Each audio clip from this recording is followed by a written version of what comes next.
Hello and welcome back, PlayBASIC coders. Let's just have a bit of an informal conversation, a bit of a blog maybe you might call it.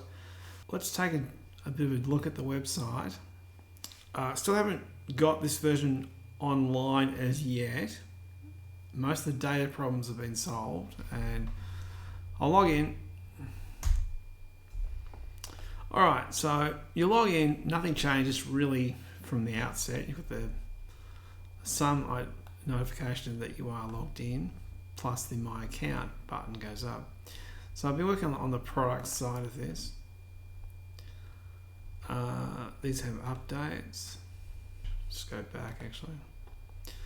They go to betas, same thing, whole bunch of betas. Go back. Effects has got the same stuff as well. I've got updates. Technically, Effects doesn't have a retail build. That's a new thing, actually. Because the copy here was copied from the forums have different tags that the website didn't support. Had to add a quote. I mean, the appearance can be cleaned up, etc. Like everything else, really. We can download. Our downloads are attached to our accounts. All that stuff's going pretty well, actually. The other one was the pictures. These records had a bunch of tags that were in use in the forums that were not part of the website. That's all it is. One of them was using images, which you could do on the website here with just the IMG tag. But these had a predefined size, so you could set the size and have it, do that for you, which is good for these, making a little thumbnail gallery that fit on your page. But it didn't work, and then I discovered that I had to go through the guts of the Fraser, and there's nothing too elaborate, but you've just got to go fix things up, really. And that part of the part of the website code is ancient. It's probably 20 years old. I'm serious. It's probably well, maybe not 20 years old, but I think it was about 2006, 5, 6, somewhere in there, that we moved from a static version of Underwear Design to a fully dynamic version, which Yan wrote. And then that version was completely database based. All the records were stored in database, etc. Which made editing the pages really quite easy, but you had to be online to do things, and that was sort of annoying too. So in the updated version, a lot of that base code was copied forward. So the basic phrasing stuff that I kind of liked, because it was the same rules that the forums have. Some of those bits of code have moved project to project all the way through. And, anyway, so we've got our updates. Of course, you have our little galleries in there. The layout's different because on the forum it has a wider page area. Fair enough. There wasn't a retail version of PBFX, so these buttons here will have to disappear. What I haven't got at the moment is any way of tagging what links we need for what the product, like PB to DLL doesn't really have any updates or betas. Just had retail builds. Whereas PlayBASIC, it has the base retail installer, and then that's what you were downloading when you purchased it, and then you just went to the forum and downloaded the latest update, which in this case is this top file here. Still only shows the current, the last 10 releases. The other ones are still there, but there's no navigation on here as yet to navigate to the next page of results, that sort of thing. Which is easy. I'm not worried about that stuff at all. I just wanted to make sure that we're getting this information in the correct places, like where the downloads are in the download section, the dates make sense, and this kind of stuff. Anyway, so for this one here, we haven't got a retail page set up as yet. But I'll just do the same thing what I've done with the other ones. I'll just have a little database, and we'll have our list of updates, our list of files, a list of betas or updates and that thing. We'll have basic information about what build this is, and let's just let you download them. Of course, yeah, that will only be for people who've claimed their license, and that's hopefully you've seen this before. So when you log up, when you sign up to the account, and go to my products, you paste in your serial here, and it should identify your serial, and then it give you access to the products that you're claiming. So if you bought PB to DLL, you should get access to that stuff there. PlayBASIC, same thing. In this case, it will give you access to older here as well. I think that's not set up at the moment. It's quite trivial just to have it do that, because this was never available commercially. PB was, but this never got to a point where it was time to stop PlayBASIC and go back to here. For the rest of my account stuff, these don't do anything. Posts, and I haven't touched the profile stuff since I was fiddling around with it the other week, a few weeks ago. You can edit your profile, that does work actually. Change the password, change your email address, change the screen name. For the time being, your account details really aren't, they're not viewable by anyone but you. You can't go to a news item, say, and then click on the person's name. Actually, probably a gallery is a better place to go. You can't click on these and then go to the author's name, because they're not actually attached at the moment.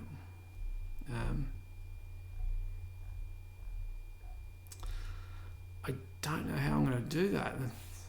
It's another little thing, because the data in the existing gallery and the source code boards and tutorials and stuff like that just has an author baked into it. In this case, that one's by me.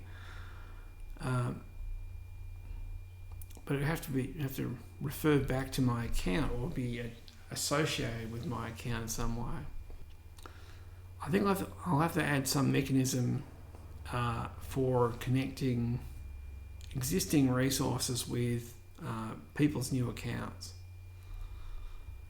which will be, if you want something attached, you might have to send me a message or whatever, and I'll attach it to your account. I'll make a claim on a product, I guess. I don't know.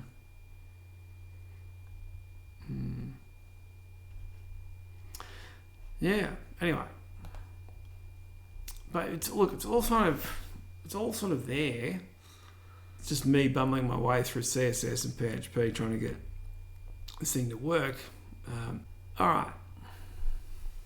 So that's what the website is, and we'll head across to the forums. One of the things I love about Easter time actually is revision is on. If you don't know what revision is, it's a demo competition that's held each year. It's been running for about a decade now. I particularly like the retro parts of the competition. So Amiga stuff, of course. This is mostly the Amiga stuff here, plus the old school competition there, which is a combination of 8-bit systems and all kinds of stuff. There's the invite.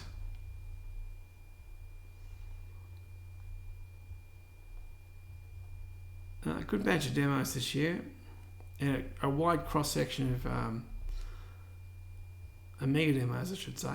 A wide cross-section of platforms too. You've got classic Amiga 500 OCS, and right up to something like this demo, which is AGA 060. But they're well worth watching. It's probably hard to look at those things today and see them as being interesting compared to what you see today in, the latest,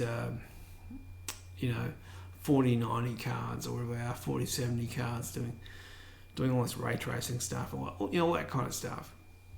You've got to put it in perspective. These are written for 35-year-old machines, and people are coming back to that machine and reimagining how they did something in the past and trying to do it better. The dot example there is a classic one. That particular demo is quite incredible. Take a bit of a look at that actually. If it'll play through here, that'll be nice.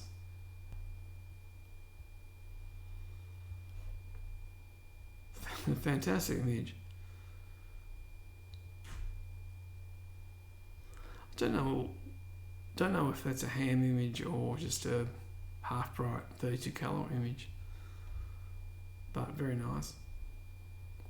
This demo takes the form of almost a fanzine from a long time ago now. In the 90s, this was kind of how information was spread through, I guess you would call the underground scene on spread through modem trading and that sort of stuff originally. A lot of these demos were, people would make effects demos and to show off between each other, and that's what people were doing really. The next one's very interesting. They talk about here, this particular demo is kind of takes the approach of trying to better previous effects. So the commentary at the bottom is talking about the previous record was 31 sprites in a frame, bobs, and they've managed to do 44 somehow. And the previous record was on DMA, which meant you've got enough blitter time to copy 31 bobs. So obviously they're sharing between blitter and CPU, but it's a good example of how someone can look at an old problem and then reimagine a solution somehow. I have no idea how it's done. And the classic one of infinite sprites or infinite bobs you've seen before, which is an animation. A lot of old effects can be broken down and made actually into animations. So you got to be careful sometimes. The part I like the most is the one here. It's the dot one. It's a flashback to a really old. Geez, who made that demo? Sometime around the 90s, early 90s. I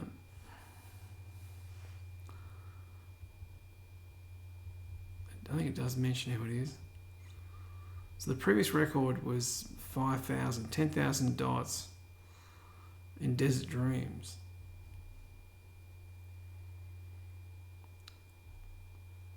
Oxygen managed to display, wow.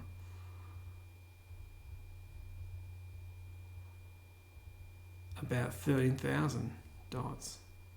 But this is the part that's interesting. Mega 500.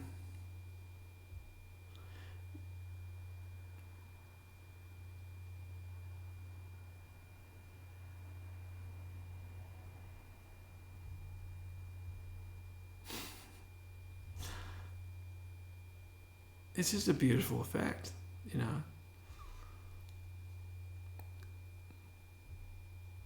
Yeah, amazing.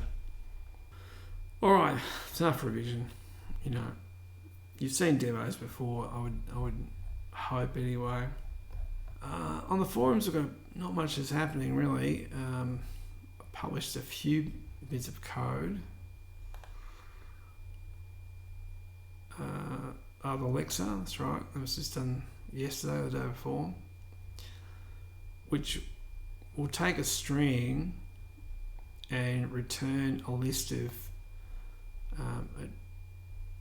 so it identifies words, spaces, characters, that kind of stuff. Whatever you want, you can actually modify it how you want. And so you can pass it the string, it runs through, identifies these elements, and you can run through and do something with those identified elements. So if you want to make a little language phraser or that kind of thing, or just use it to phrase settings in your games or whatever, who knows. Clip the rectangle. Oh, that's right. Have a bit of a look at this demo.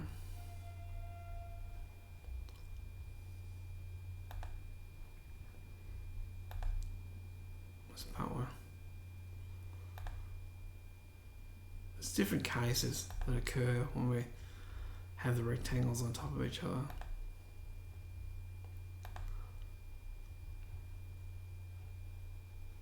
There you go. Seeing it live.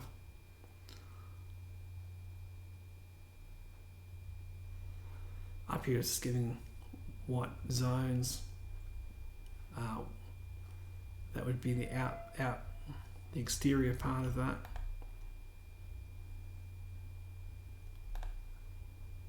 Just up here it's just giving us what zones are the exterior part of that. Codes there for you. The image fading stuff. Do I have a video with that? Don't think I do actually. It's showing you how to do scaling of an RGB, an ARGB value actually, without using the internal RGB fade or RGB mult. What else we got here? Oh yeah. What this does is if we take an image that has a traditional mask color and not an alpha channel, so alpha channel would use the upper byte to represent the opacity of every pixel, whereas we traditionally would use an RGB color to screen out and treat that as the transparent pixel. So we're running through drawing the image and we're going, all right, we're comparing it with a mask color and either just drawing it or not drawing it. That's all we're doing. The cogs example. Oh, this is this. That's right.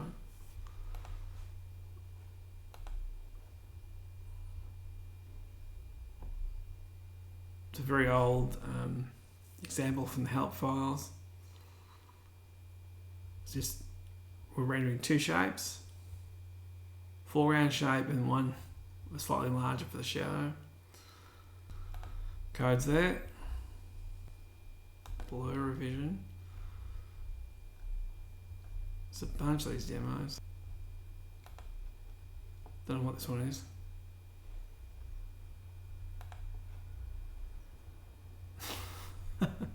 It's an absolute mess, this one. So we're using additive, subtractive, probably something else in there too. The bits where we end up something's being dark and coming out darker, that would be subtraction. Codes there. Barnsley Fern. Oh, someone posted this to Facebook actually. So I just made a version of PlayBASIC. So I was drawing the fern. It's a fractal operation. Redrawing it every frame pretty much with different opacities. Goes down there. I think in this video I mentioned there's a few ways to make this quicker, but I didn't actually do that.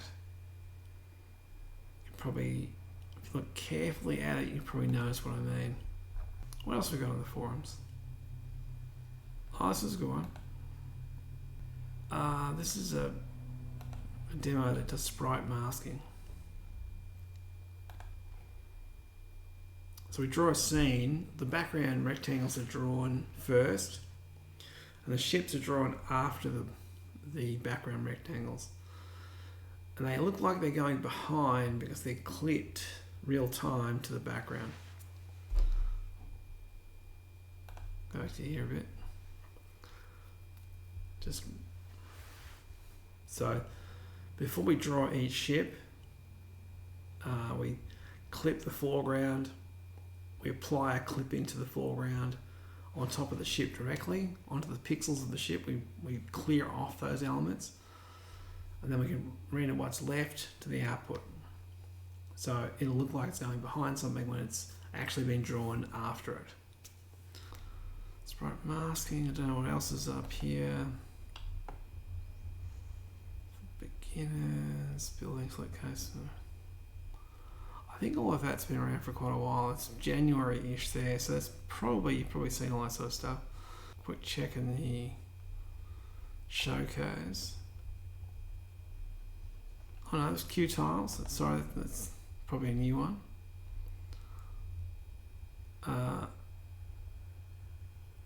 Yeah, I mean, Q-Man's released probably 3 or 4 games within, I don't know what it was, a month or something like that. Crazy.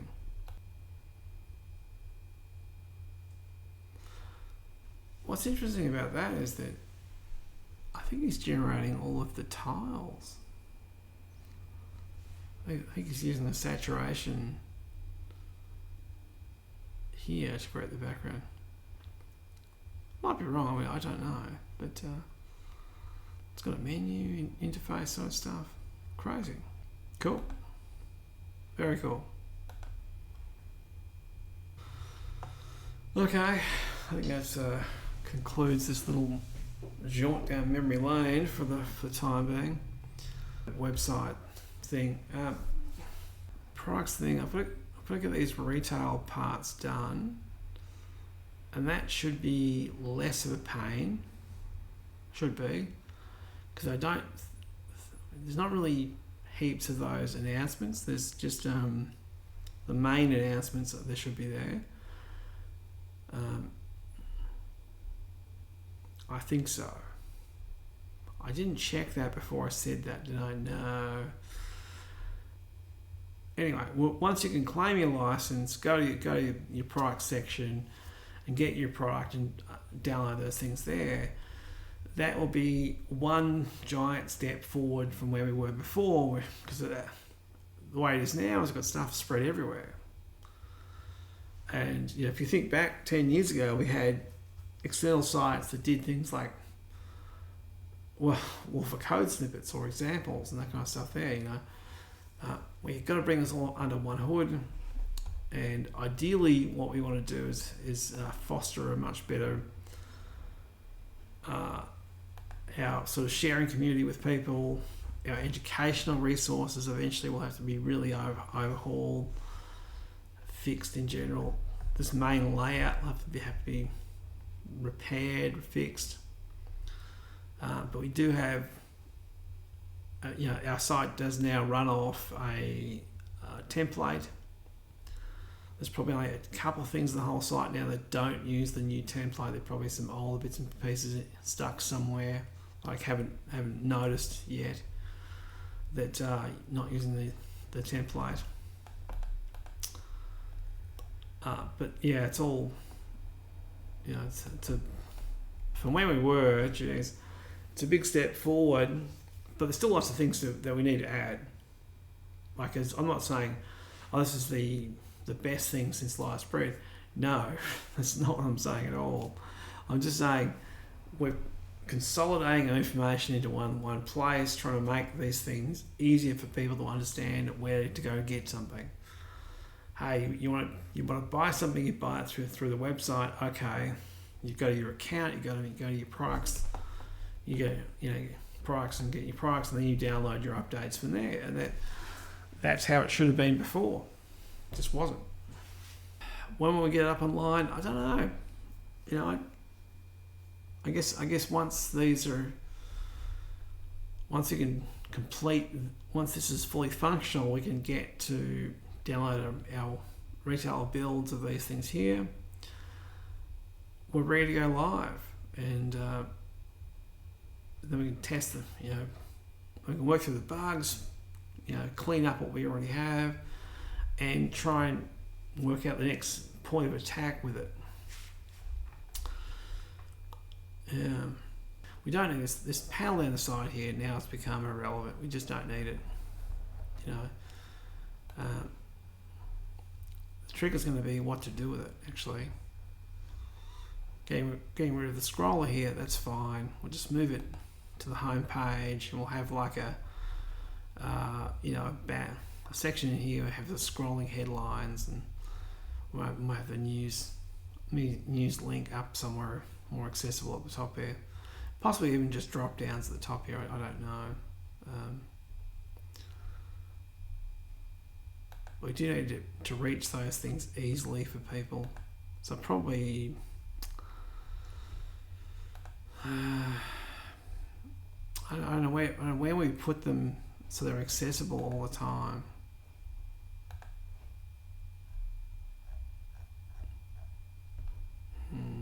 They link back to the documentation.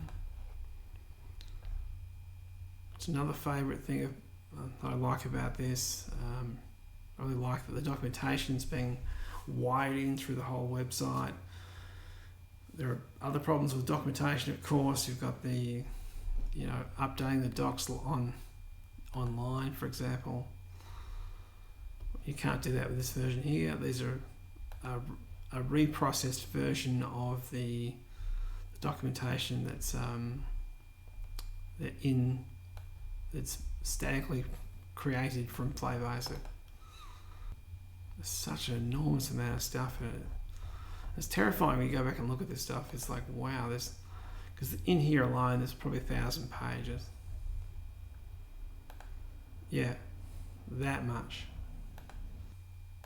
Look at the help files here. Wow. In this build, there were 1,338 pages, which is built on 10th of July 2021. So I would need to have something that can do this build process on the PHP side of the equation, which would get rid of another tool, maintenance of that tool, fantastic. And then we would have people from the community that would be able to update or amend documentation files, which would make the whole thing much easier to create as we move forward. Because you've got just as much time writing documentation as you do actually implementing a feature. So if it takes a month to write the next update or 2 updates or whatever it's going to be, you're going to be slugging through making examples for people all the time. And then try to promote those things, get them out, and the cycle just gets slowed down all the time. We need a way of speeding the whole process up as much as we possibly can. All of these libraries should be in here, really. Just every library we've got should just be in here, and whatever functions are known, just let them be known. Anyway, it's a mountain of stuff, and sorry to ramble on there a little bit, but as you can see, it's the scope of these things gets out of control, and I'm trying to rein in that scope a bit actually, and have milestones rather than trying to get to the end of everything all at once, which is just not possible. Anyway, thanks for listening.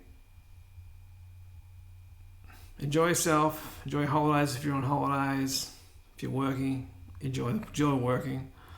Whatever you're doing, enjoy yourself. Thanks for listening, and I'll see you next time. Bye.